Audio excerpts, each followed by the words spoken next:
Question देख लीजिए क्या है। A circular coil of radius r, एक सर्कुलर कॉइल है जिसका radius r, carry current I। मान लीजिए कोई सर्कुलर कॉइल है ऐसे, इसका रेडियस r, इसमें I करंट कैरी कर रहा है, चाहे क्लॉकवाइज में या एंटी किसी में भी कैरी कर रहा है। At what distance from the center of coil, coil के सेंटर से कितना डिस्टेंस, बताइए x क्या डिस्टेंस, वो कॉइल के सेंटर से कितने distance, magnetic field at a point, इस पॉइंट का magnetic field is at a point on its axis, differently axis ही होगा ना एक्सिस, इस पॉइंट का जो मैग्नेटिक फील्ड है एक्सिस का, यानी यहाँ जो मैग्नेटिक फील्ड एक्सिस का, मान लो एक्सिस के मैग्नेटिक फील्ड को V1 वो 1/64 times of magnetic field at the centre, centre पर भी तो मैग्नेटिक फील्ड, तो सेंटर वाले का 1/64 टाइम्स होगा। तो आप बताओ कि मैग्नेटिक फील्ड क्या फॉर्मूला पड़ेगा, magnetic field at the axis of circular coil, बताइए सर्कुलर कॉइल के एक्सिस का मैग्नेटिक फील्ड तो अगर V1 मान ले तो क्या होगा, μ0/4 पाई 2 पाई I, अगर नंबर ऑफ टर्म n होता तो n पाई, पाई क्या है x square plus r square का पावर क्या है, यही ना होता है, ठीक है। देख लो कुछ और होता है तो n होगा तो n I होगा। अब हम बोल रहे हैं कि magnetic field at the centre of coil वो क्या होगा, बताइए।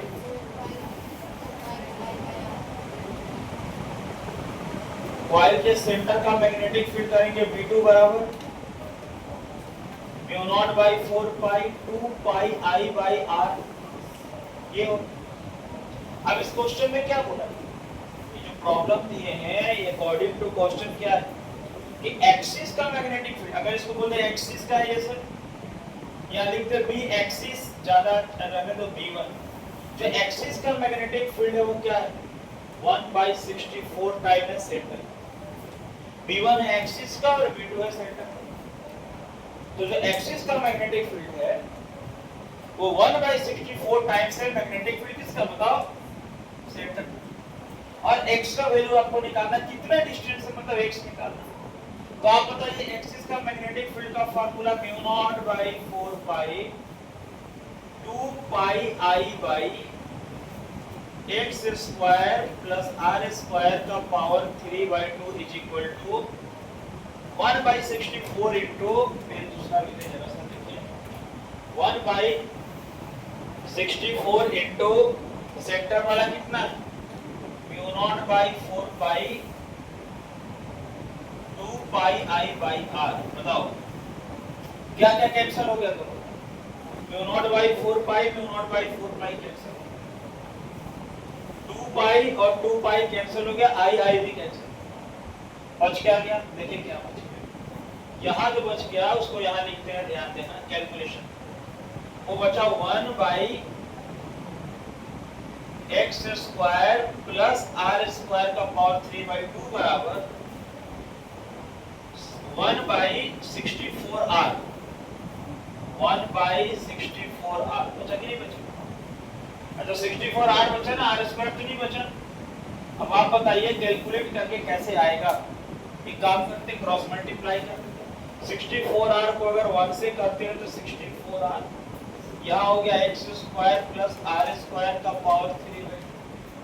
अच्छा काम करें स्क्वायरिंग बोथ साइड कर देते हैं, ये है ना 64 ही है ना, स्क्वायरिंग बोथ साइड कर देते, स्क्वायरिंग करने से क्या होगा, इसका 2 कैंसिल हो जाएगा, पावर 3 बच जाएगा, और यहाँ क्या होगा 64r का होल स्क्वायर, कुछ 64 कहीं से कटने वाला नहीं है, आपको लगता है कटेगा नहीं ना, 2 pi I cancel, μ0/4 pi 4 pi cancel, नहीं कटने वाला नहीं, बोलते थे स्क्वायरिंग बोथ साइड, बोलिए बोथ साइड स्क्वायरिंग करेंगे तो 64r का whole square is equal to x square plus r square का पावर 3/2 उसका होल स्क्वायर।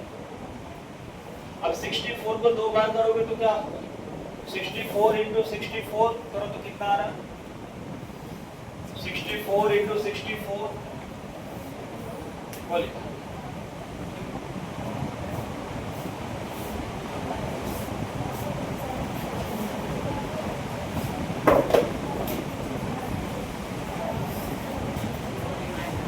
क्या 40? अरे हमको लगता है हम फॉर्मूला कुछ आप लोग मिस्टेक नहीं कर रहे हैं। वही तो बात है, हमको लग रहा है कुछ मिस्टेक हो रहा है। फॉर्मूला है क्या? 2 पाई आई आर स्क्वायर है ना, आर स्क्वायर। अरे भाई 2 पाई आई आर स्क्वायर, तो फिर एक आर बच जाएगा। देखो इतना करना नहीं पड़ेगा झंझट। देखो ध्यान दें, ये बात तो थोड़ा सा ध्यान रखना आपको भी। देखो तो ये क्या हो गया यहाँ पर ना आर स्क्वायर बन जाएगा ऊपर, आर स्क्वायर बन जाएगा। अब देखो बात सिंपल का है, ये फॉर्मूला आपको फिर से बोलकर ध्यान में रखना है। यहाँ हम लोग 2 पाई आई सेंटर समझ के हम लिख दिए आर स्क्वायर, और अगर नंबर ऑफ टर्म n है तो n आर स्क्वायर। ये होता है एक्सिस का। अब क्या हो गया बताना, क्रॉस मल्टीप्लाई करेंगे 64 R cube X square plus R square का पावर 3। अब 64 आर क्यूब को हम क्या बोल सकते हैं? 4 आर का होल क्यूब। इसको क्या बोल सकते हैं बोलो? X square plus R square का पावर 1/2 का पावर 3। 1/2 का पावर 3 3/2 हो जाएगा। पावर 3 दोनों साइड क्या होगा? कैंसिल। क्या बच गया बताओ? बच गया 4r बराबर X square plus R square का पावर 1/2। अच्छा, अरे पावर 3 कैंसिल हो गया, 1/2 बचा। फिर स्क्वायरिंग करते हैं। अब स्क्वायरिंग करने के तो क्या हो जाएगा बोलना? ये बहुत अच्छा क्वेश्चन है। स्क्वायरिंग बोथ साइड कर देते हैं तो बताओ क्या होगा? ये 4 का क्या होगा? 16r square. ये स्क्वायरिंग करेंगे तो क्या हो गया? कैंसिल। क्या बच गया? X square plus R. तो 16r square minus R square is equal to X square. तो 15r square is equal to X square. x बराबर √15r स्क्वायर, यही इसका आंसर है, √15r। ये फाइनल यानी x से √15r दिखाई नहीं दे रहा हो तो इधर लिखो √15r। इतना डिस्टेंस जो मैग्नेटिक फील्ड एक्सिस का है वो 1/64 टाइम्स होगा किसका? सेंटर। एक बार फिर समझा दे, क्वेश्चन को ध्यान से समझो। क्वेश्चन क्या था?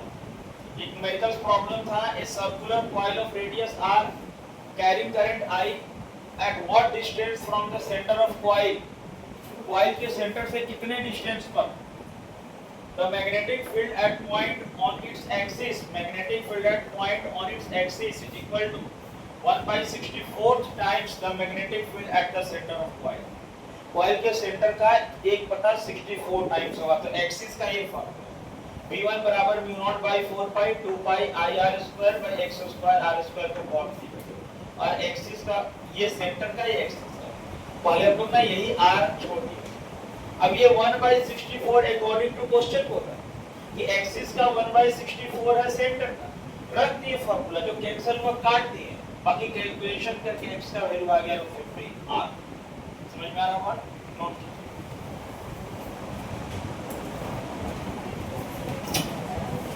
तो हम लोग आज स्टार्ट करेंगे ampere circuital law. Ampere circuital law, या इसको सर्किटल लॉ भी बोल सकते हैं, सर्किटल लॉ भी बोलेंगे। सर्किट से रिलेटेड लॉ, बायट-सेवर्ट लॉ और बायट-सेवर्ट लॉ के दोनों एप्लीकेशंस के बाद हम लोग नेक्स्ट टॉपिक में आज एंट्री करने वाले, और वो है एम्पियर सर्किटल। बात समझ में? तो बड़ा ही important law ampere circuital law बता दे। एम्पियर सर्किटल लॉ से इस बार जेईई में भी क्वेश्चन पूछा है, बोर्ड में भी आता है। काफी अच्छा कॉन्सेप्ट है, और हम लोग पहले आराम से इसका थ्योरेटिकल पोर्शन समझते क्या है, ये होता क्या लॉ है, फिर इस पर हम लोग प्रॉब्लम बनाएंगे। ठीक है? तो एम्पियर सर्किटल लॉ जी हम लोग बात करेंगे। Ampere circuital law. अच्छा बताओ, आप बताओ एम्पियर सर्किटल लॉ। इलेक्ट्रोस्टैटिक्स में गॉस लॉ पढ़े थे हम लोग, याद है? इलेक्ट्रोस्टैटिक्स में गॉस लॉ पढ़े थे। अब ये गॉस लॉ के जस्ट सिमिलर है ये एम्पियर सर्किटल लॉ। सबसे पहले बता दो, देखो गॉस लॉ का एक स्टेटमेंट था, याद करो ऐसे कि integral E dot ds is equal to क्या था, q बाय s। इसी पर पूरा गॉस लॉ का काम। E डॉट ds बराबर q बाय एप्सिलॉन। ये इस पर गॉस लॉ के बारे में बात हो रहा था, गॉस लॉ पढ़े थे। ये इसके मतलब ये किसका वैल्यू था बताओ, इलेक्ट्रिक फ्लक्स का ना, फाई। यानी कि वो था ना कि इलेक्ट्रिक फील्ड और ds को क्या बोले थे, स्मॉल एरिया एलिमेंट। ds को क्या बोले थे, small area.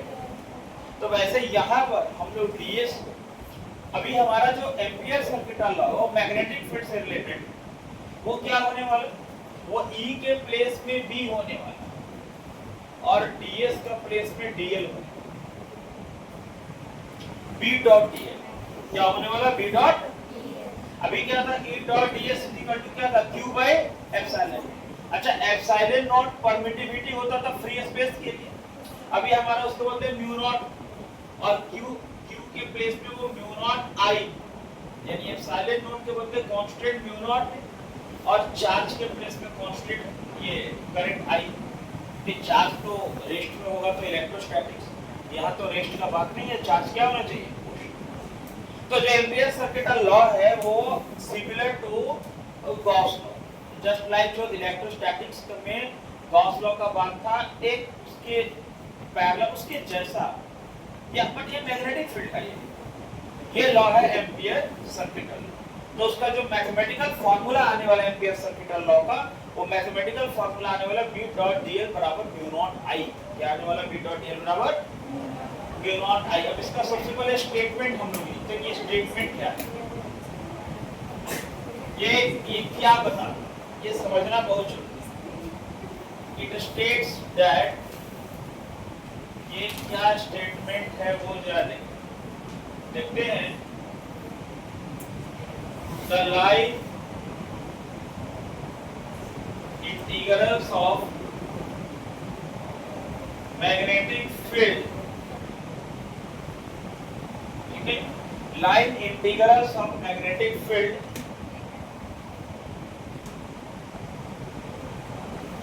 over a closed loop in, over a closed loop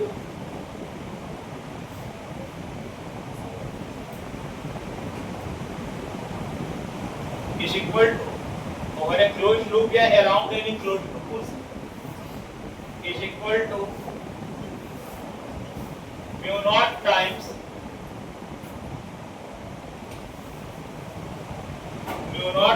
the current in closed।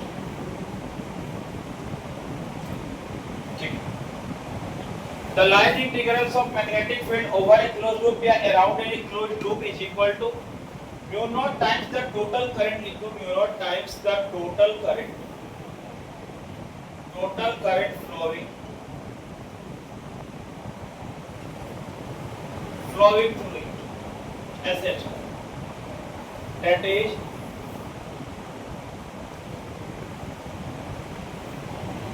Mathematically बात करें इंटीग्रेशन B डॉट dl का वैल्यू होता है mu naught I। Integration B dot dl का वैल्यू होता है mu naught I। Line integrals of magnetic field over a closed loop या over a closed path या around any closed path. Line का मतलब लेंथ, इंटीग्रल का मतलब integration, ये लेंथ dl, किसका लेंथ, मैग्नेटिक फील्ड, मतलब ये line length, integral integration over a closed path, ये क्लोज्ड पाथ, ये सर्कल का मतलब क्लोज्ड पाथ, फ्री स्पेस भी बोल सकते over a closed path in free space. खैर कोई बात नहीं, अगर कुछ कांस्टेंट नहीं तो mu naught I free space ही है ना, मतलब कोई मीडियम नहीं है तो mu naught I free space. तो क्या बोल रहे हैं, देखो line integrals of magnetic field, line माने length, integrals integration magnetic field, यानी मैग्नेटिक फील्ड और लेंथ का इंटीग्रेशन। ये पूरा स्टेटमेंट, ये पूरा लाइन में statement, line integral magnetic over a close, ये क्लोज, ये सर्कल क्लोज, ये इंटीग्रल, ये क्लोज पाथ। तो line integral of magnetic field over a close path, वो किसका इक्वल होता है, mu naught times, mu naught times का इक्वल होता है। किसका mu naught times, total current, जितना करंट पास करेगा उसका म्यू नॉट टाइम्स के बराबर होगा। अब मैग्नेटिक चैप्टर में तो यही बात होगा ना, एब्सोल्यूट परमिएबिलिटी, ठीक। तो मैथमेटिकली यही, फिर से बता दें, लाइन मतलब length, magnetic field integral close path, वो किसका बराबर होगा, म्यू नॉट। मतलब ये कहना क्या चाहता है, अब ये समझना है, मतलब एम्पियर के लोग क्या बताना चाहते हैं, क्योंकि बायट सेवर्ट लॉ से तो हम लोग मैग्नेटिक फील्ड निकाल ही चुके हैं। यानी किसी कंडक्टर में करंट फ्लो होगा तो उसके अराउंड का मैग्नेटिक फील्ड तो हम लोग निकाल चुके हैं। और वो कैसे निकाले, बायट सेवर्ट लॉ से। अगर कोई स्ट्रेट कंडक्टर होगा तब भी मैग्नेटिक फील्ड निकाले, कोई सर्कुलर कॉइल होगा तब भी मैग्नेटिक फील्ड निकाले। तो मैग्नेटिक फील्ड तो हम लोग ऑलरेडी निकाल चुके। तो फिर ये जो मैथमेटिकली ये जो बता रहा बायट सेवर्ट लॉ, ये सॉरी एम्पियर सर्किटल लॉ, ये क्या बता रहा है, देखो ये क्या बता रहा है, इसका प्रूफ हम लोग करेंगे, आप समझो पाओगे। ये स्टेटमेंट का हम लोग प्रूफ छोटा सा करने वाले हैं। अब मान लीजिए ये स्ट्रेट कंडक्टर है जिसमें करंट आई फ्लो, सही बात। अब आप बताओ इस लॉन्ग स्ट्रेट कंडक्टर से जिसमें आई करंट फ्लो करता है, ये लॉन्ग स्ट्रेट कंडक्टर, इसमें कुछ करंट फ्लो कर रहा आई सपोज, और यहां से हम बोले कि इस पॉइंट पर मैग्नेटिक फील्ड क्या होगा, तो आप बोलोगे सर दो फार्मूला पढ़े, एक तो पढ़े mu naught by 4 pi I by a sin theta 1 plus sin theta 2, और अगर इनफिनिटली है तो क्या पढ़े, mu naught by 4 pi 2 I by a. अगर डिस्टेंस a लेते हैं, डिस्टेंस r लेते हैं, तब तो किसी कंडक्टर का मैग्नेटिक फील्ड होगा। तो कंडक्टर के अराउंड में मैग्नेटिक फील्ड फाइंड करने के लिए तो ऑलरेडी बायट सेवर्ट लॉ। फिर ये एम्पियर सर्किटल लॉ क्या बताता, देखो ये क्लोज लूप को बता रहा है। उसका ये कहना कि जब वायर में करंट फ्लो हो रहा है तो चारों तरफ जो मैग्नेटिक फील्ड ऑफ लाइंस बन रहा है, और वो मैग्नेटिक फील्ड ऑफ लाइंस जो बनता हुआ एक लूप बना है, उस मैग्नेटिक फील्ड ऑफ लाइंस जो बन रहा है वो पूरा लूप, क्लोज लूप, उस क्लोज लूप का एक छोटा सा एलिमेंट डीएल और उसका मैग्नेटिक फील्ड, मान लो ये पॉइंट डीएल, अरे बस, और ये क्लोज पाथ जो बन रहा है, जो फील्ड लाइन करके जो क्लोज पाथ आप बना रहे हैं, आप बोलते हैं कि मैग्नेटिक फील्ड चारों तरफ इस तरह से कॉन्सेंट्रिक सर्कल में फॉर्म है। तो जो कॉन्सेंट्रिक सर्कल का क्लोज पाथ बन रहा, उस क्लोज पाथ का magnetic field ampere circuital law है। समझ में आ रहा है? यानी कि वो जो घेरा है ना, उसका मैग्नेटिक फील्ड, जैसे याद करो गॉसियन सरफेस हुआ करता, याद है गॉसियन सरफेस क्या होता था कि जहां से हम घेर दिए चार्ज को, उस एरिया का पूरा मैग्नेटिक फील्ड, मतलब यहाँ का मैग्नेटिक फील्ड, यहाँ का मैग्नेटिक फील्ड, यहाँ का, यहाँ का, यहाँ का, ये पूरा जो घेरा बनाए हैं, उस घेरे के अंदर का जो क्लोज लूप है, उस लूप के हर एक पॉइंट पर और अंदर का जो मैग्नेटिक फील्ड है, वो है एम्पियर सर्किटल। इसलिए इसमें कोई डिस्टेंस नहीं, क्या बोले, mu not I. Mu naught क्या है, परमिएबिलिटी ऑफ फ्री स्पेस, और आई क्या है, जो करंट फ्लो कर रहा है, जिस करंट के कारण वहां लूप क्रिएट हो रहा चारों तरफ।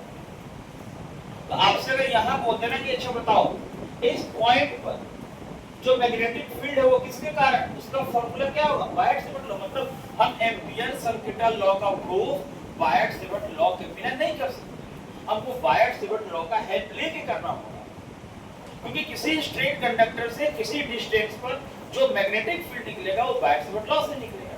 तो आपको सबसे पहले बायट-सेवर्ट लॉ और एम्पियर सर्किट लॉ में डिफरेंस आज समझना पड़ेगा, नहीं तो कंफ्यूज कर जाते बच्चे। कोई नहीं समझ में आता हम बायट-सेवर्ट लॉ लगाए, क्योंकि अभी आप पढ़े बायट-सेवर्ट लॉ, फिर पढ़े एम्पियर सर्किट लॉ। तो जब एक ओवरऑल चैप्टर कंप्लीट होता है तब समझ में आना चाहिए ना किसका कहां यूज करना। अभी तो कोई टॉपिक चलता है, उसका कोई प्रॉब्लम दे दे आपको तो आप समझे कहा ये टॉपिक चल रहा है तो इसका लग रहा है। लेकिन जब पूरा कंप्लीट हो जाता उसके बाद हमसे पूछा जाता तब हमको डिफरेंशिएट करना होता ये किस टॉपिक का प्रॉब्लम है। बात समझ में आया? तो सबसे पहले आपको ये समझ में आया कि बायट-सेवर्ट लॉ और एम्पियर सर्किट लॉ में क्या डिफरेंस है। अगर स्ट्रेट कंडक्टर के कारण इस पॉइंट पर हम बोले ना, अभी ये ले ले डिस्टेंस a और हम बोले इसका नाम p देखिए, p पॉइंट पर मैग्नेटिक फील्ड क्या होगा, तो p पॉइंट का मैग्नेटिक फील्ड होगा μ0/4π2I/a अकॉर्डिंग टू बायट-सेवर्ट लॉ।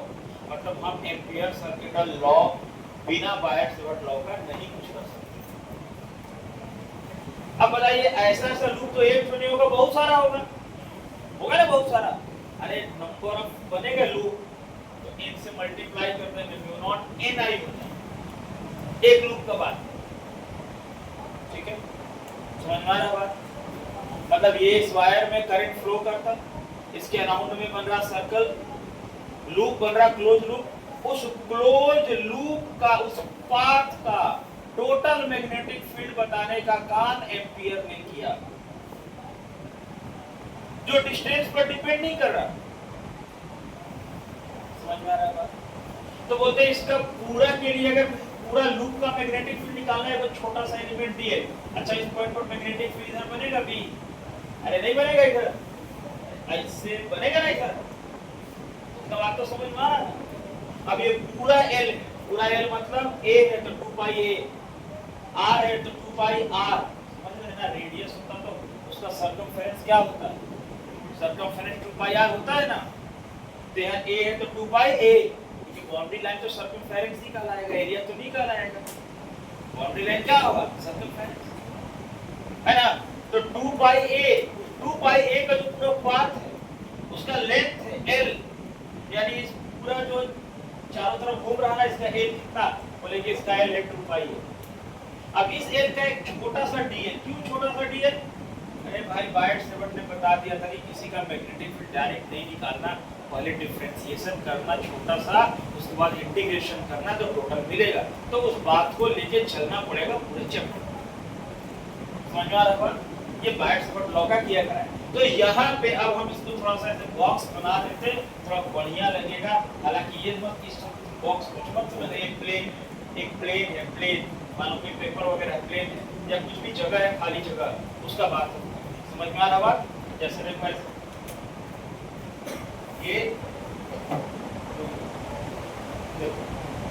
ये यहाँ पर समझो ऐसे है।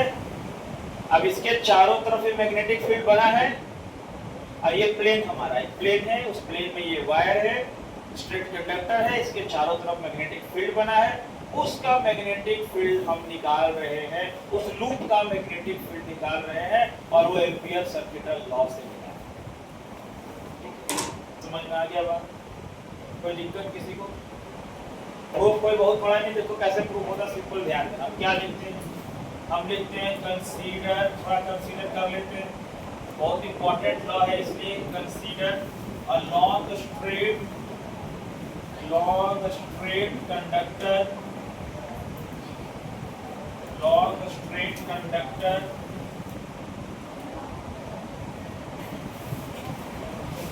करंट आई क्या कर रहा है उसमें आई करंट कैरी कर रहा है, ठीक है ना। फिर देखो क्या लिखते हैं, magnetic field are set up in the form of concentric circle। जो मैग्नेटिक फील्ड सेटअप हो रहा किस फॉर्म में बताइए, कॉन्सेंट्रिक सर्कल के फॉर्म में, है ना। फिर बोलते हैं लेट, इसी में ऐड कर रहे हैं, ध्यान देना, यहाँ पर बोलते हैं let xy be the xy be the small element, xy be the small element of length dl of a closed loop, किसी एक closed loop का xy जो है वो स्मॉल एलिमेंट है जिसका लेंथ dl, कोई एक loop का, कोई एक loop का। हर बात समझ में? अब हम बोल देते हैं कि according to Biot Savart law, Biot Savart law से the magnitude of magnetic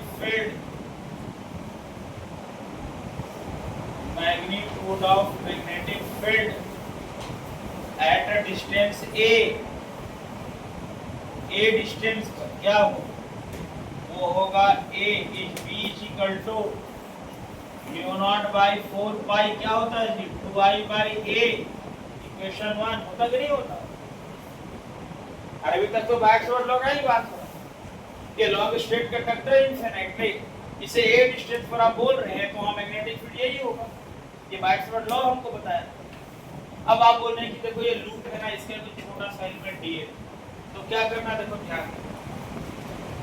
अब देखो इसको कैसे प्रूफ करते हैं, ध्यान से, बहुत इजी है, बहुत इजी, इसमें कोई टेंशन लेने का बात नहीं। बोलते हैं नाउ निकालते हैं v डॉट dl। अब बताओ अगर हम v dl का प्रोडक्ट किसका करते हैं, v dl का, बताओ मैग्नेटिक फील्ड और dl का बीच में कितना एंगल बने? कहां 90 दिखाई दे रहा है आपको, बताइए। अब r ये a और b नहीं बोल रहे, हम बोले dl और मैग्नेटिक फील्ड 0 डिग्री। dl का डायरेक्शन किधर है, मैग्नेटिक फील्ड के ओर है ना, dl और मैग्नेटिक फील्ड सेम डायरेक्शन में है।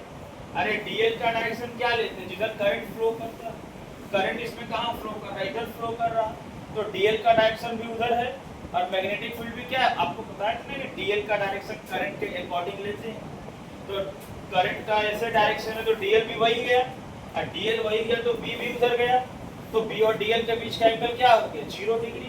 तो यहाँ हम कर देंगे, पहले तो करेंगे डॉट प्रोडक्ट में b dl cos थीटा, क्या करेंगे b dl cos theta, statement लिख दिए आप लोग ये, तो भी यहाँ प्रूफ कर देंगे, कुछ ज्यादा कुछ काम है नहीं, देख लिए, रुक जाइए यहीं पर इसको निपटा याद से।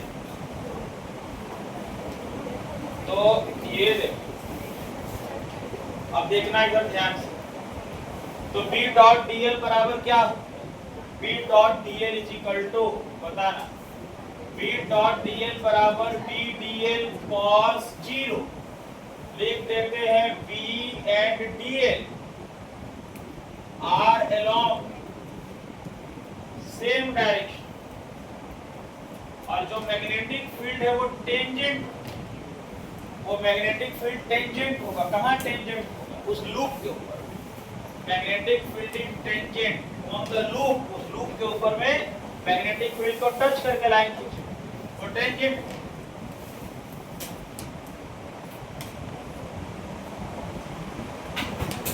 बताओ आगे बताना, बताइए cos 0 का वैल्यू क्या हो गया, 1 हो गया, बच गया b dl। अब इसको बोलते हैं taking line integrals over both side, दोनों साइड में लाइन का इंटीग्रल ले लो। देखो क्या है, मतलब इधर भी ले लिए LHS में b डॉट dl और इधर ले लिए RHS में b dl, ठीक है।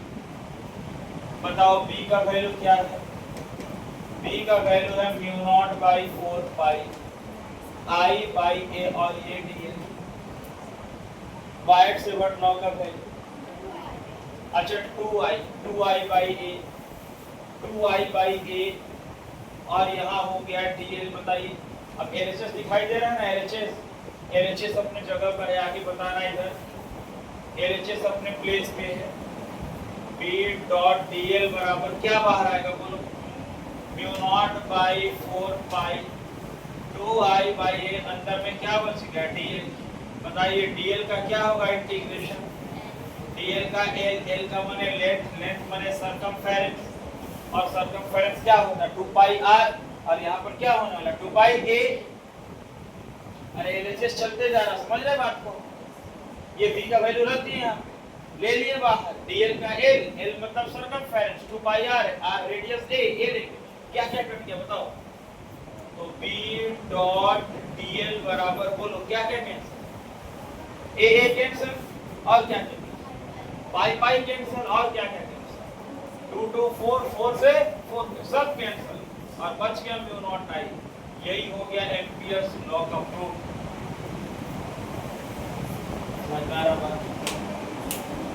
कोई दिक्कत है इसमें? ठीक है, नहीं कुछ दिक्कत हो तो एक बार फिर समझा देंगे, प्रॉब्लम लगता तो फिर समझा। आप समझ रहे हैं ना क्या करना है इसमें? अब ये समझे एम्पियर सर्किट लॉ किस क्या होता है, किसी वायर में करंट फ्लो होगा या किसी को तो क्लोज जो लूप बनेगा, जो पाथ बनेगा, उसका मैग्नेटिक फील्ड। यार ये मैग्नेटिक फील्ड जो है वो कहां तक का आया, वो लूप का आया है ना, यानी घेरा के अंदर जितना जगह कोई भी पॉइंट जो कोई एंगल से मतलब नहीं, ये नहीं कि 30 60 पूरा पूरा एक पॉइंट का पूरे का जो मैग्नेटिक फील्ड है वो आ गया। ठीक है, अब एम्पियर सर्किट लॉ का कुछ खास बात समझ, क्या फायदा क्या नुकसान, मतलब कहां कहां फायदा है, वैलिड है और कहां इनवैलिड है। तो सबसे पहले बता दें इसका डिमेरिट्स क्या है, कि जो एम्पियर सर्किट लॉ है ये यूनिवर्सल लॉ नहीं है। सबसे पहले it is not a universal law, it is not a universal. आप इसके ये ड्रॉबैक्स कहीं नोट कर सकते हैं, ये यूनिवर्सल लॉ नहीं, it follow only direct current, मतलब जहां बैटरी वाला करंट होगा वही अप्लाई हो। अगर कहीं अल्टरनेटिंग करंट का बात आ जाए, जैसे जो हम लोग के घर में आया एसी अल्टरनेटिंग करंट, उसका बात आ जाए तो वहां पर ये लॉ काम नहीं करेगा। मतलब ampere circuit law holds good only for the direct current. Ampere circuit law is not a universal law, इसका डिमेरिट्स है ये। Ampere circuit law universal law नहीं है और ये डायरेक्ट करंट के लिए एप्लीकेबल है। सबसे पहला ये इसका दो डिमेरिट्स है। मेरिट्स क्या है इसका, ये दो डिमेरिट्स बता दिए। ठीक है, समझ में आ रहा बात, क्या बोले क्या लिखे हम पहले बोले इसका जो ड्रॉबैक्स है वो बता रहे हैं कि it is not a universal law, it holds only direct current,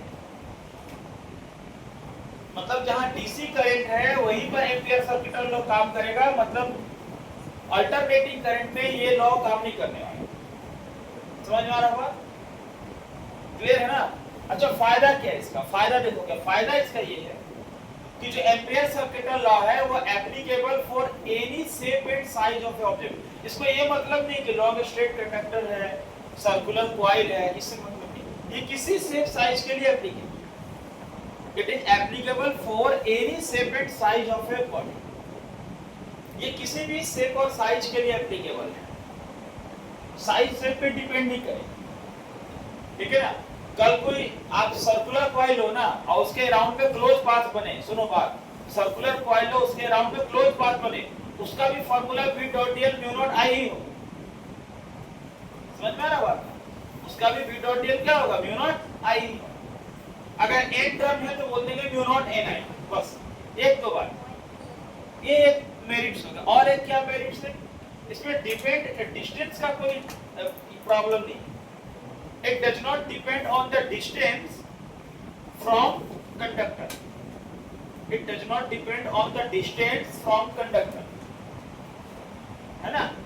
ये जो है कंडक्टर से क्या डिस्टेंस पर निकालना उससे कोई मतलब नहीं। समझ में आ रहा? It does not depend on the distance from conductor. अगर हम लोग इस लूप को यहाँ भी बनाते रहे ऐसे, यहाँ भी एक लूप बना देते तो फिर यहाँ फाइंड करते ना तब भी म्यू नॉट आई ही आता। उसको इससे मतलब नहीं है क्या डिस्टेंस, ये जो डिस्टेंस लोगे वही ये हो जाएगा। समझ में आ रहा बात? ये इसका मेरिट्स और डिमेरिट्स किसका, एम्पियर सर्किट लॉ। अब देखो ध्यान से देखो, एम्पियर सर्किट लॉ का एक बहुत ही बेहतरीन क्वेश्चन है जो एनसीईआरटी में दिया हुआ और आप उसको थ्योरी समझ सकते हो, आपको वो न्यूमेरिकल फॉर्म में पूछा जा सकता है। बहुत बार इस क्वेश्चन को एक न्यूमेरिकल फॉर्म में पूछा गया है, समझ गए बात को। और वो लगता है कि थ्योरी जैसा है लेकिन न्यूमेरिकल से हम बता दें क्या है, वो ध्यान देना। ये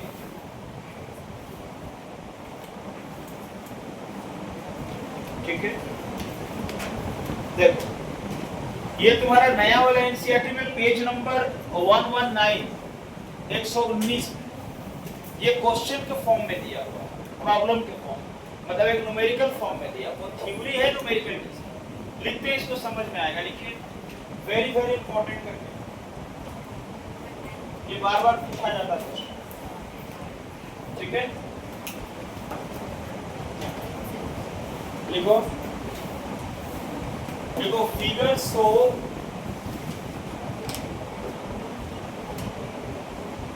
a long straight wire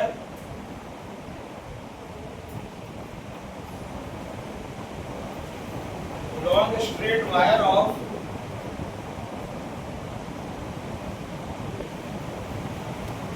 a circular cross section, wire of a circular cross section,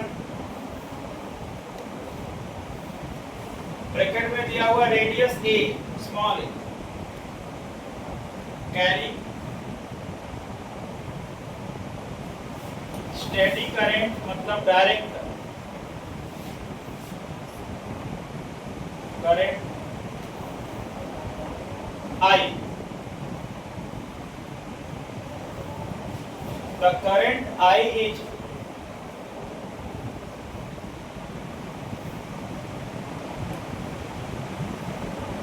uniformly distributed, current I is uniformly distributed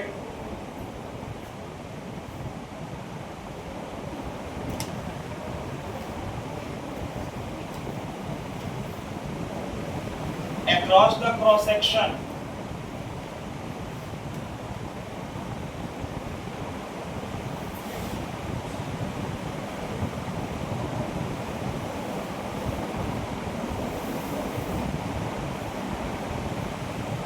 calculate magnetic field in the region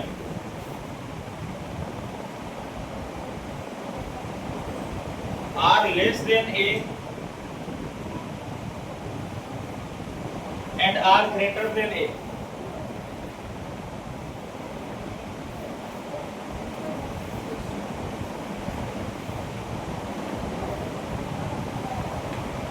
ये डायग्राम है सर,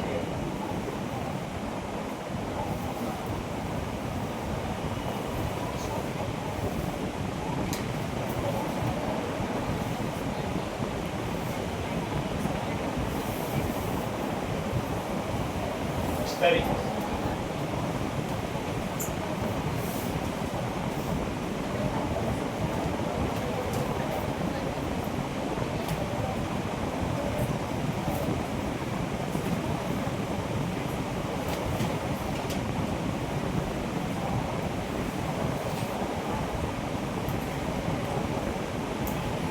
ये रेडियस a है, radius a तो हम लोग यहाँ से भी दिखा सकते हैं, रेडियस a स्मॉल है।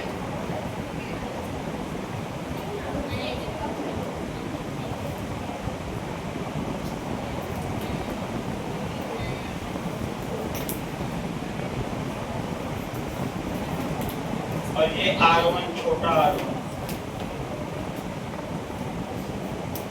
ये R ही मान लेते हैं, ठीक है।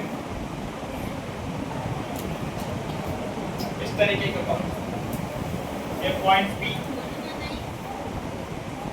ये डायग्राम बनाओ। आप इसको यहाँ सेंटर बोल सकते हो। ये पूरा रेडियस a स्मॉल है, ये R है। करंट जो है वो यूनिफॉर्मली डिस्ट्रीब्यूटेड, हाँ दोनों R। ऐसे आप इसको R1 R कर सकते हैं, लेकिन R ही मान के चलिए, क्योंकि एक बार क्या बोला, R less than A, R less देने का मतलब क्या हुआ, ये ए रेडियस है तो उससे कम है आर, और एक बार आर ग्रेटर देने मतलब ये जो आर जो बाहर में है जो ए से बड़ा है। दो केस बता रहा हूँ, ठीक है। इसलिए R1 R2 करेंगे थोड़ा कंफ्यूजन रहेगा, तो आर का बार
अब देखो इस क्वेश्चन को और करके अगर एक थ्योरी के फॉर्म में पूछा जाए तो कैसे पूछेंगे।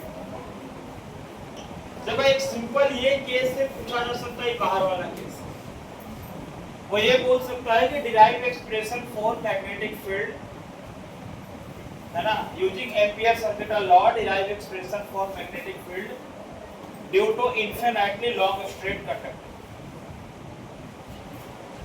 किसी लॉन्ग स्ट्रेट कंडक्टर के कारण, मान लो ये लॉन्ग स्ट्रेट कंडक्टर, इसके कारण किसी पॉइंट पर मैग्नेटिक फील्ड निकालो, मतलब ये लॉन्ग स्ट्रेट कंडक्टर है ये, अब समझ लो एक लाइन खींचे मतलब यही है, दोनों लाइन मिलके बराबर है ऐसे मोटा कंडक्टर, और इस लॉन्ग स्ट्रेट कंडक्टर के कारण मैग्नेटिक फील्ड किसी पॉइंट पर निकालो। ये हमसे पूछा जाए, अगर ये क्वेश्चन पूछेगा कि आप magnetic field long straight conductor के लिए निकालो यूजिंग एम्पियर सर्किट लॉ करके, तो सिर्फ केस 1 वाला उसको सॉल्व, ये केस 2 वाला बताएंगे, आर ग्रेटर देन केस 2 उसको सॉल्व कर देंगे, केस 1 का सॉल्यूशन नहीं करेंगे। हालांकि न्यूमेरिकल फॉर्म में पूछा जाएगा, ध्यान में रखो, तो फिर दोनों केस हम बल्कि 3 केस कर सकते हैं, कर सकते हैं आर इज इक्वल टू, ऐसा केस कर सकते हैं आर इज इक्वल टू, तो समझिए बढ़िया से क्या बता रहे हैं। ये क्वेश्चन क्या है वो अलग से क्वेश्चन हम बता देंगे जो बोल रहे हैं। अब बोले figure show a long straight wire of circular cross section, मतलब ये जो वायर है ना लॉन्ग स्ट्रेट वायर, ये सर्कुलर क्रॉस सेक्शन का मतलब इस तरह का circular cross sectional area pi R square होता है, आपको मालूम है पाई ए स्क्वायर, और सर्कुलर क्रॉस सेक्शन है जिसका रेडियस है, कैरिंग स्टेडी करंट आई मतलब डायरेक्ट करंट फ्लो कर, अभी बताया ना ampere circuit law direct current. The current I is uniformly distributed across the cross section, ये एक अलग बात है, जो करंट आई है ना पूरे कंडक्टर में यूनिफॉर्मली डिस्ट्रीब्यूट, इसका मतलब क्या है, इसका मतलब ये है कि जो करंट है ना पूरे कंडक्टर के हर एक चप्पे चप्पे से फ्लो कर रहा है, हर एक पार्ट से फ्लो कर रहा है, केवल अपर सरफेस से नहीं फ्लो कर रहा, पूरा कंडक्टर के अंदर से भी जा रहा है, ये नहीं कि सिर्फ अपर सरफेस से फ्लो कर रहा है, यूनिफॉर्मली डिस्ट्रीब्यूटेड मतलब हर जगह करंट फ्लो कर रहा है, अंदर में भी कर रहा है, वायर के इनसाइड में भी फ्लो, ओनली अपर सरफेस का बात कर रहे हैं, यूनिफॉर्मली डिस्ट्रीब्यूटेड मतलब इसके हर एक पॉइंट में अंदर में करंट फ्लो कर रहा है, ठीक है। फिर बोले कि कैलकुलेट मैग्नेटिक फील्ड, ठीक है, रीजन आर लेस, देखो पहले हम लोग आर ग्रेटर से नहीं करने वाले, ध्यान रखो। अच्छा ये जो लूप बनाते हैं ना, लूप, ये जो क्लोज पाथ बनाते हैं, अभी ये बात लॉज में बताना थोड़ा रह गया, बता देते हैं कि जो लॉ में लूप बनाते हैं ना, some time it is called amperian loop, amperian loop, ampere का लूप, तो लूप को क्या बोलते हैं, एम्पियरन लूप, एम्पियरन लूप। ठीक है ना, लिख देखो देखो ध्यान देखो, लिखेंगे अभी हम लोग का सोलेनोइड पढ़ना है, अब इसका एप्लीकेशन तो बाकी है, ध्यान देना। अब हम बोलते हैं कि फर्स्ट केस कर रहे हैं, हम बोले केस 1 हम क्या कर रहे हैं, ध्यान देना, केस 1 कर रहे हैं बाबू r ग्रेटर देन a। बोले सर ऐसा क्यों, ऐसा ही समझ में आएगा आपको, इसलिए वैसा जैसा आपको समझ में आए वैसा बात। अच्छा तो r ग्रेटर देने का मतलब क्या हुआ, अरे r ग्रेटर देने का मतलब क्या हुआ, ये जो रेडियस है, इस रेडियस से वो a जो है ना, ये जो r है, ये जो r है वो जो रेडियस a से बहुत ज्यादा है। मतलब क्लियर बात है ना कि आप लॉन्ग स्ट्रेट कंडक्टर के बाहर मैग्नेटिक फील्ड निकाल रहे हैं, यानी कि इसका मतलब क्या होगा कि outside the long straight conductor के बाहर भी निकाल रहे हैं, कहने का ये मतलब है। मतलब ये डायग्राम अगर ऐसे होता, ये लॉन्ग स्ट्रेट कंडक्टर होता, ये ऐसे अगर हम वर्टिकल बनाते तो आप यहाँ पर निकाल रहे हैं, ये पी पॉइंट यहाँ बाहर में है, ये पी पॉइंट पर निकाल रहे हैं कहीं से आर डिस्टेंस से, जिसके रेडियस ए से बड़ा है।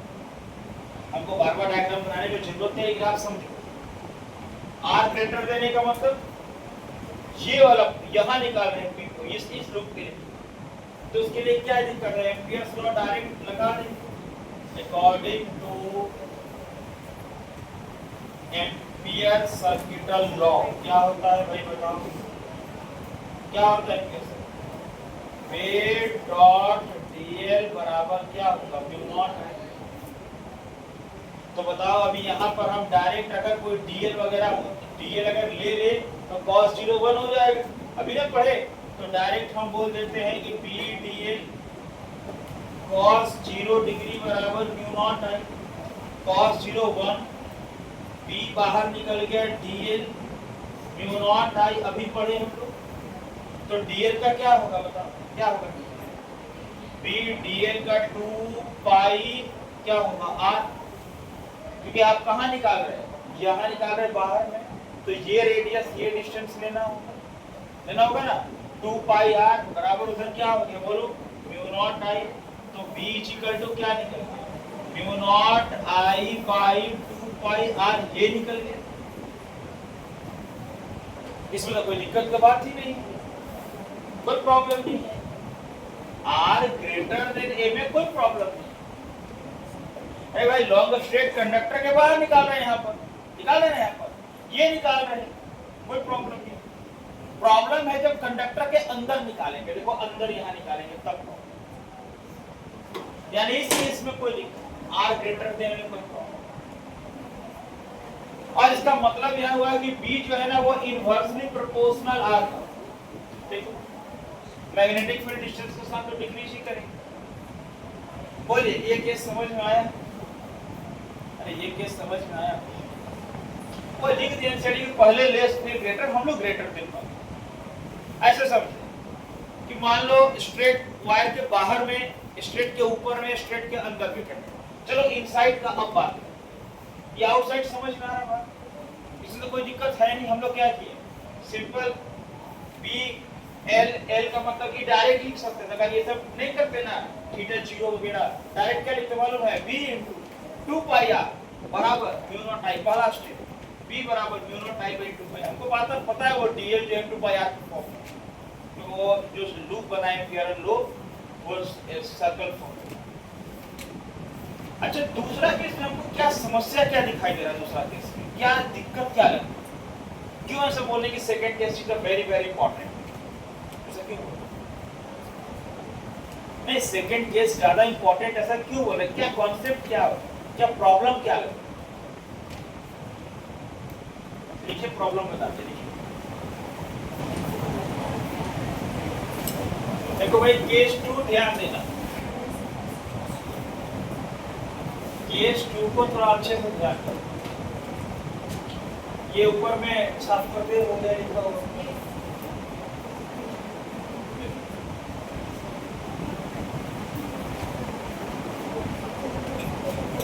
देखिए ध्यान दें। अब केस 2 हम बोल रहे हैं आर लेस देन ए, भाई ये क्या मतलब है आर लेस देन ए? ऐसा कुछ एग्जांपल सामने रहता तो बहुत अच्छा रहता। एग्जांपल एक बॉटल हमारे पास है, शायद ये काम आ जाएगा। ये मान लो ये मेरा लॉन्ग स्ट्रेट कंडक्टर है और यही है सर्कुलर क्रॉस सेक्शन एरिया, ठीक है। अब आप समझना, बॉटल को ऐसे उल्टा किए, ध्यान देना, ये ऐसे ही डायग्राम है। अब ये इसके बाहर में, चाहे उसको ऐसे हॉरिजॉन्टल रखें या ऐसे वर्टिकल, ठीक है, इसके बाहर में अगर इसमें करंट फ्लो कर रहा है तो इसके बाहर में इसका रेडियस a, रेडियस क्या a और बाहर का डिस्टेंस r, तो यहाँ पे निकाले ऐसे r निकाल लिए, निकल गया केस 1।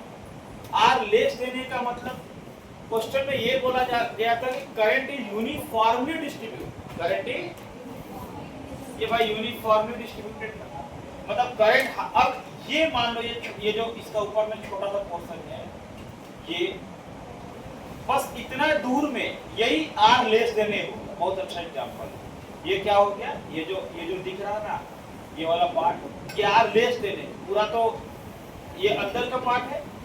मतलब इसी के अंदर में ऐसा कुछ आता कंडक्टर में जिसमें करंट फ्लो कर रहा, उसके अंदर में रेडियस से छोटा ए रेडियस, अगर रेडियस 5 सेंटीमीटर तो उसके अंदर में 3 सेंटीमीटर के डिस्टेंस पर मैग्नेटिक फील्ड हमसे पूछा जा रहा है। और अगर रेडियस 5 था तो बाहर में 8, 10, 12 कहीं भी था, केस 1 था, आर लेस देने आराम से निकाल लीजिए, कोई दिक्कत नहीं हुआ। इक्वेशन 1 एपीएस सर्किट जो आज पढ़े लगा के निकल गया। आर लेस देने मतलब ये अंदर वाला भाग है, देखिए ये वाला भाग, ये पूरा रेडियस ए नहीं, ये रेडियस है ए आता है तो पूरा डायमीटर हो गया, उससे छोटा। तो दिक्कत ये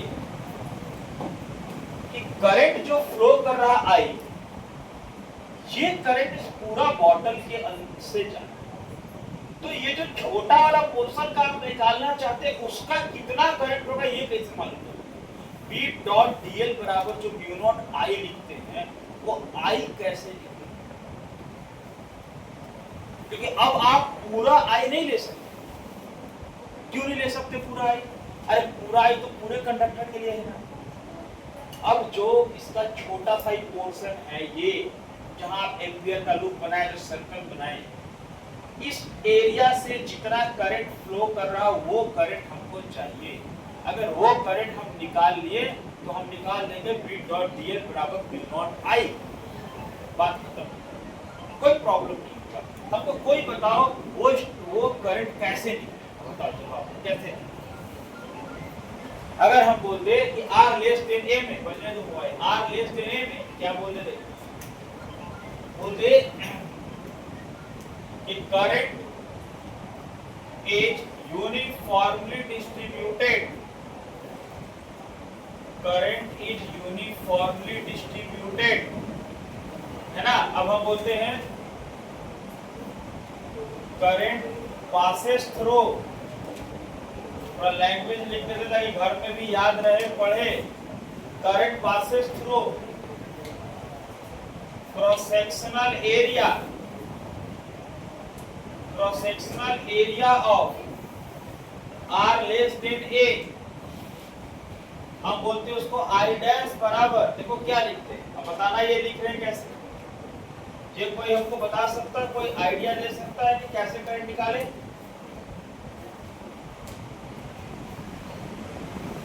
देखो हम क्या लिखते हैं और उसके बाद बताना वो कैसे आया और उसका कॉन्सेप्ट क्लियर हुआ कि नहीं। हम लिखते हैं pi A square I by pi A square into pi are,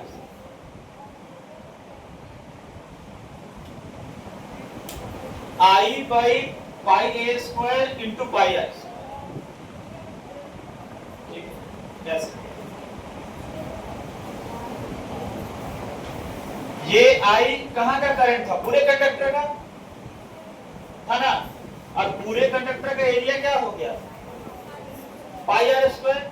हमको चाहिए था कहां तक का, आर का, जो आर ए से क्या है, छोटा है, माने कंडक्टर के अंदर में है। सुनो करंट पर यूनिट एरिया का क्या मतलब है? हम बोलते हैं करंट, यहां बगल में लिखते हैं I by a into pi r. ये करंट पर यूनिट एरिया, पर यूनिट में क्या होता है? 1। बताना, अगर पूरा करंट, एक एग्जांपल लेके करते हैं, पूरा करंट है 100 एम्पियर, कितने का है? 100 एम्पियर, एग्जांपल 100 एम्पियर, और पूरा एरिया है 20 मीटर, 20 एरिया, 20 सेंटीमीटर स्क्वायर ले लो, 20 सेंटीमीटर स्क्वायर। तो बताओ, अगर 100 एम्पियर का करंट फ्लो करना, तो अब पूरा एरिया 20 सेंटीमीटर स्क्वायर, तो 1 सेंटीमीटर स्क्वायर का कितना होगा? पूरे में 100 एम्पियर का करंट फ्लो कर रहा आई, और पूरा का जो एरिया है वो है 20 सेंटीमीटर स्क्वायर। तो बताओ 1 सेंटीमीटर स्क्वायर में कितना करंट फ्लो किया? कितना किया? 5 एम्पियर किया ना? कैसे निकाले? क्या किए? टोटल करंट को किससे डिवाइड कर दिए? उसका पूरा एरिया से। तो 1 एरिया का यूनिट में क्या होता है? तो 1 सेंटीमीटर स्क्वायर का कितना निकल गया? 5 एम्पियर। और अब बोलते हैं हमको 1 का नहीं चाहिए था, हमको तो 5 सेंटीमीटर स्क्वायर का चाहिए था। तो क्या करते हैं? फिर हम क्या करेंगे? नहीं, हम बोलेंगे हमको बोले हमको 10 चाहिए था, 10 सेंटीमीटर स्क्वायर का चाहिए, तो क्या करते हैं बताओ? अब बोलते हैं 10 का चाहिए था, 1 का तो निकल गया, तो 10 सेंटीमीटर स्क्वायर का निकालने के लिए क्या करेंगे? क्या करेंगे? 5 गुना 10 क्या हो जाएगा? 50। नहीं निकलेगा? निकलेगा ना? तो बताओ 1 सेंटीमीटर स्क्वायर का निकालने के लिए किसको डिवाइड किए? टोटल करंट को ए से डिवाइड किए। देखिए ए माने कौन सा? ए पाई ए स्क्वायर, नहीं पाई ए स्क्वायर। और चाहिए था कितने का? आर का चाहिए था, तो किससे मल्टीप्लाई करेंगे? पाई था ना? मतलब एक यूनिट एरिया का करंट निकालने के बाद, यूनिट एरिया का निकालने के बाद जितना एरिया का चाहिए उस एरिया से क्या करना पड़ेगा? मल्टीप्लाई। तो कॉन्सेप्ट क्या लगा है? करंट पर यूनिट एरिया, आई बाई क्या निकाले? बाई ए इनटू किससे मल्टीप्लाई किए? क्योंकि हमको कितना का चाहिए था? हमको आर का चाहिए, देखा ना? आर का, जैसे हम बोले वहां 10 से मल्टीप्लाई किए, 7 का रहा था 7 से करते, 5 का रहा था 5 से करते, 4 का रहा था 4 से करते, तो हमारा आर क्या है? अंदर में है ना, इन साइड में। अरे बात समझ में आ रहा कि नहीं है? ठीक है, क्लियर हो रहा होगा? क्या किए? बोले सर पूरा का ना एक एक का निकालिए, फिर जितना का उससे क्या करेंगे? मल्टीप्लाई। तो एक के निकालने के लिए क्या करेंगे? करंट पर यूनिट, तो आई बाई पाई ए, और मल्टीप्लाई किससे किए? पाई। कितना हो जाएगा आई डैश? बताओ। पाई बाई कट गया, आई आर स्क्वायर बाई क्या हो गया? आई आर स्क्वायर बाई, मतलब ऐसे हो गया, पाई बाई कट गया, आई आर स्क्वायर बाई ये निकल गया आई डैश। अब सुनो, according two ampere circuital law क्या होगा? बताओ। According two ampere circuital law direct लिखो तुम, V इंटू 2 पाई R बराबर म्यू नॉट आई डैश।